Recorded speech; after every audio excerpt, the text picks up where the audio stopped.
Good morning students. आज हम करेंगे राणा सांगा की मालवा के साथ संबंध। राणा सांगा 1509 ईस्वी में मेवाड़ की गद्दी पर बैठा। गद्दी पर बैठते ही उसने मेवाड़ की सीमा को दूर तक फैलाने का प्रयास किया। उसकी सीमा उत्तर में बीना, पूर्व में सिंध नदी, दक्षिण में मालवा, पश्चिम में मेवाड़ की दुर्गम शैल माता उसकी तक फैल गई थी। मेवाड़ राज्य का यह विस्तार संग्राम सिंह की योग्यता, गंभीरता तथा उसकी दूरदर्शिता का परिचय देता है।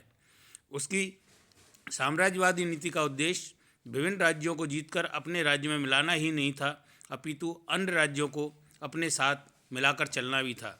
डॉक्टर गोपीनाथ शर्मा की मान्यता है कि राणा सांगा अपने पड़ोस के छोटे मोटे राज्यों को हड़पने की नीति का समर्थक नहीं था, परंतु इन राज्यों में आपसी झगड़ों में मध्यस्थता कर उन पर अपना प्रभाव स्थापित करना अवश्य चाहता था। पड़ोसी नरेश उसके आधिपत्य को स्वीकार करने, सदा उसकी आज्ञा मानने को तैयार रहते थे। इस नीति से प्रेरित होकर पड़ोसी बड़े राजवंशों से वैवाहिक संबंध भी स्थापित किए। मारवाड़, बूंदी तथा कई राज्यों से वैवाहिक संबंध स्थापित करने उसने अपने साम्राज्य को अधिक सुदृढ़ बना लिया। इन सब के पीछे उसका मूल उद्देश्य उत्तरी भारत में अपनी राजनीतिक प्रभुत्व को बनाना था, मेवाड़ के अपहृत राज्यों को पुनः प्राप्त करना। सिंहासन पर बैठते ही मेवाड़ के खोए हुए भागों को पुनः प्राप्त करने के लिए राणा सांगा ने प्रयत्न प्रारंभ कर दिए। अतः सर्वप्रथम उसने अजमेर पर आक्रमण किया।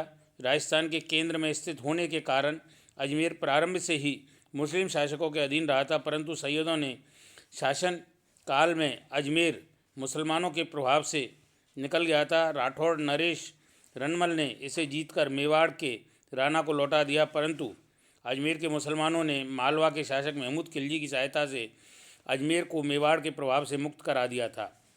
राणा सांगा जैसी महत्वाकांक्षी अजमेर को मुसलमानों के अधीन नहीं देख सकता था, अतः उसने अजमेर पर पुनः मेवाड़ का प्रभुत्व स्थापित कर दिया। इसके उपरांत राणा सांगा ने जयपुर के समीप स्थित चाकसू पर लोधी वंश के शासकों के प्रभाव को समाप्त कर वहां अपना अधिकार स्थापित किया। चाकसू में निर्मित छत्रियों से भी उसकी पुष्टि होती है।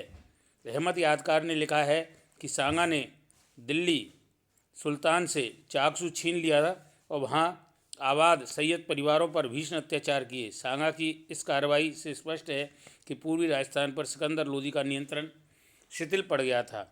राणा सांगा और मालवा के संबंध। राणा सांगा के समय में मालवा की स्थिति डावाडोल थी। उस समय महमूद खिलजी द्वितीय वहाँ का शासक था, जो अयोग्य एवं निर्मल था।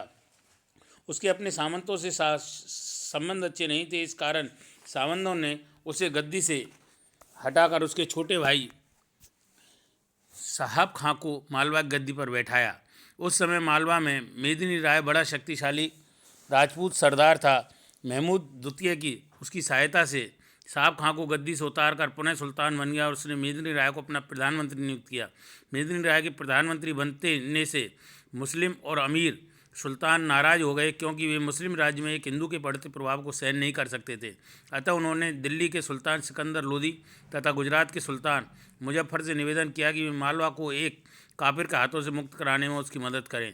मालवा के मुसलमानों की प्रार्थना स्वीकार करते हुए दिल्ली के सुल्तान ने 12,000 सैनिक भेजे और गुजरात का सुल्तान स्वयं साहिब खां की सहायतार्थ मालवा आया, परंतु मेदिनी राय ने उन सबको परास्त कर दिया।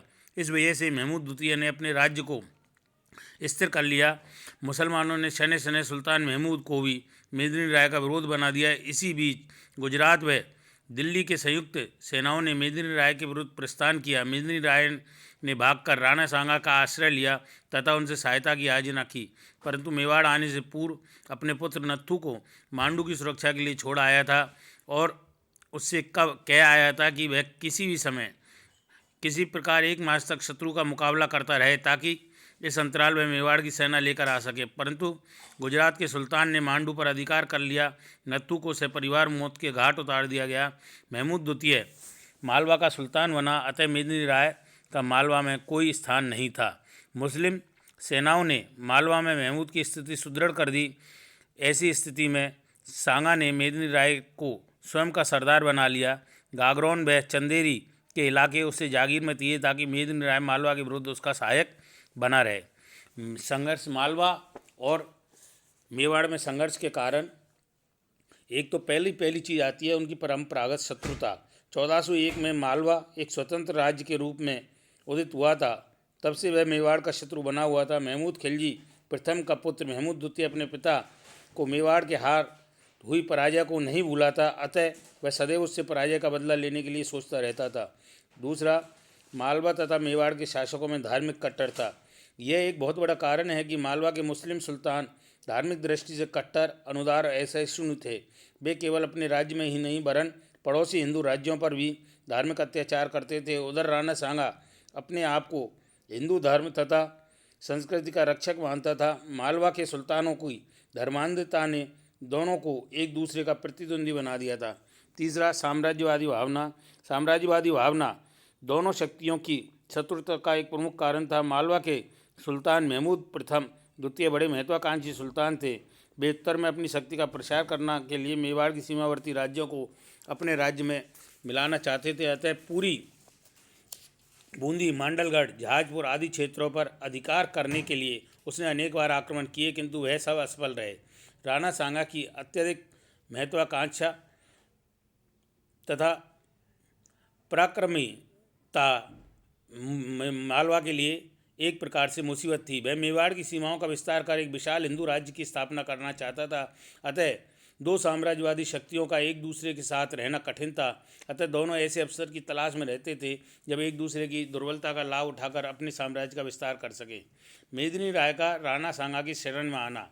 मालवा और मेवाड़ के युद्ध का तत्कालीन कारण मालवा के उत्तराधिकारी संघर्ष में के दौरान मेदिनी राय द्वारा सांगा का आश्रय प्राप्त करना था। सुल्तान महमूद द्वितीय मेदिनी राय की शक्ति को कुचलना चाहता था, किंतु सांगा ने न केवल मेदिनी राय को सहायता का आश्वासन दिया बल्कि गागरोन तथा चंदेरी आदि प्रदेशों की जागीर भी उसे प्रदान की। फलस्वरूप महमूद द्वितीय का सांगा का क्रोधित होना स्वाभाविक ही था। मेदिनी राय के पुत्र की हत्या।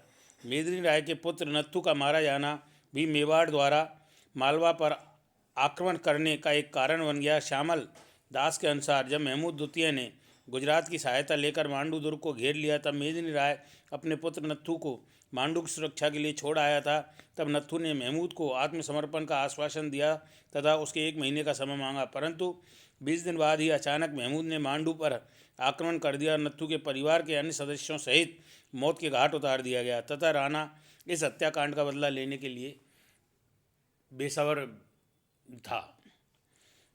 घटनाएं इस गागरोन का 1519 की परिस्थितियों को अच्छी तरह से भांपने के बाद मालवा के सुल्तान महमूद द्वितीय ने पूर्ण शक्ति के साथ गागरोन पर आक्रमण कर दिया। वह नहीं चाहता था कि राणा को अपनी शक्ति संगठित करने का अवसर प्राप्त हो।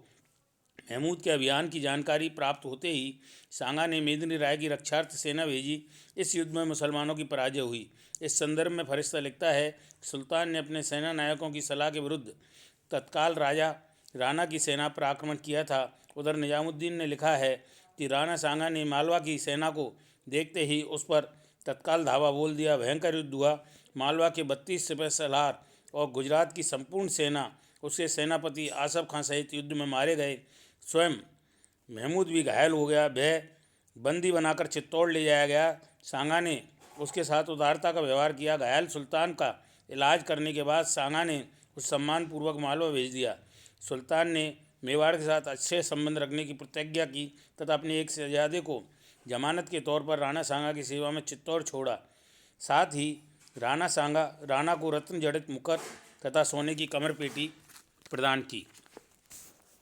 महमूद को आयात करने की समीक्षा। कुछ इतिहासकारों ने राणा सांगा द्वारा महमूद को मुक्त करने की नीति की निंदा की है। उनकी मान्यता है कि उस समय सांगा संपूर्ण मालवा पर अपना अधिकार स्थापित कर सकता था। डॉक्टर ओझा दत्ता हरप्रहलाद शारदा ने राणा के इस कार्य को राजनीतिक दूरदर्शिता का सूचक कहा है। मिराते सिकंदरी जैसे फारसी ग्रंथ में लिखा है, सांगा ने दूसरे मुस्लिम सुल्तानों के संभावित प्रतिशोध से घबराकर महमूद खिलजी को छोड़ दिया था। परंतु यदि हम इस नीति को व्यवहारिक पक्ष देखें तो ऐसा प्रतीत होता है कि राणा ने इस प्रकार की उदार नीति अपनाकर अपनी राजनीतिक स्थिति को सुदृढ़ कर लिया। उसने मालवा को मित्र बनाकर उसे गुजरात से अलग कर दिया, अन्यथा गुजरात मालवा का संगठन मेवाड़ के लिए हानिकारक सिद्ध हो सकता था।